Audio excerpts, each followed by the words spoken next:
Good morning বন্ধুরা। আমাকে তো প্রতিনিয়ত তোমরা দেখেছো হয়তো পিকের ভিডিও বানাতে। তো আজকে আমি একটা তোমাদের আলাদা সেক্টরের ভিডিও বানিয়ে দেখাবো, যেটা হচ্ছে আমি তো একজন অ্যানিমেল লাভার। তো আমি তো প্রথমে যেটা ভিডিও ছেড়েছিলাম সেটাতে বলেছিলাম যে আমি একটা অ্যানিমেলের উপরে কাজ করি না। তো আমি কিছু গরু দেখিয়েছিলাম, ছাগল দেখিয়েছিলাম, তারপর যেটা বলেছিলাম A to Z যেটা শেখাবো সেটা হচ্ছে এই সুপারি গাছ।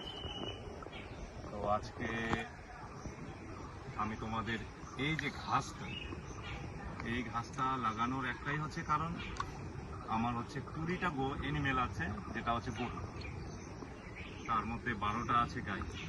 তো এই ঘাস যে নিয়ে আসছি আমি কলকাতার রানাঘাট থেকে এক দাদার কাছ থেকে। ওর কাছ থেকে নিয়ে আসার পরে আমি লাগিয়েছি এই ঘাস খাওয়ালে গরুর জন্য খুবই ভালো হয়, দুধ ভালো আসে।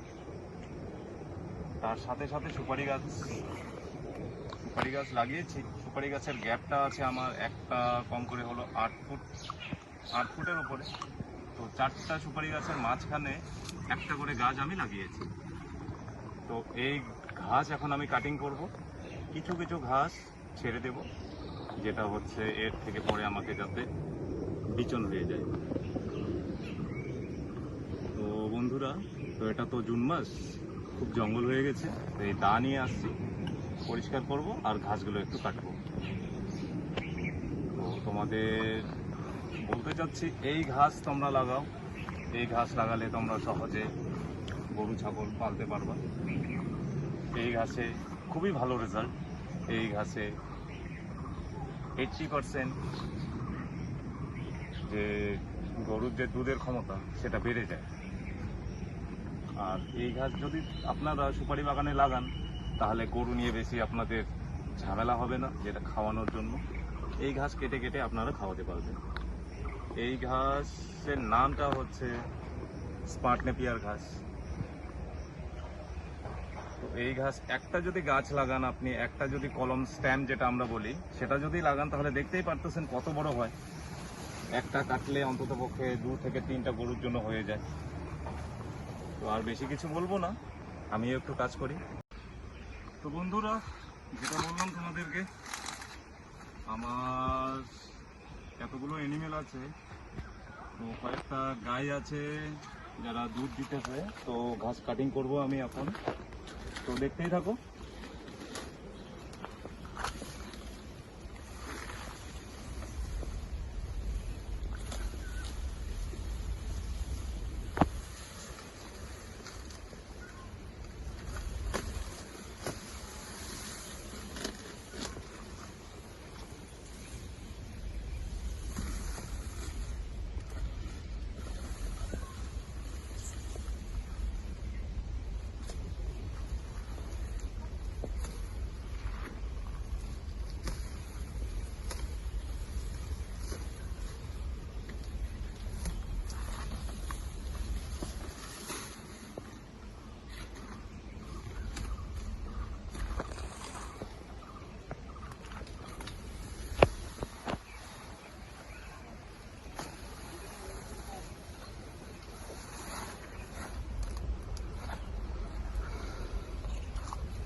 যে বন্ধুরা দেখো, এই গাছ থেকে কাটিং করলাম, তো 2-1টা ছেড়ে দিলাম।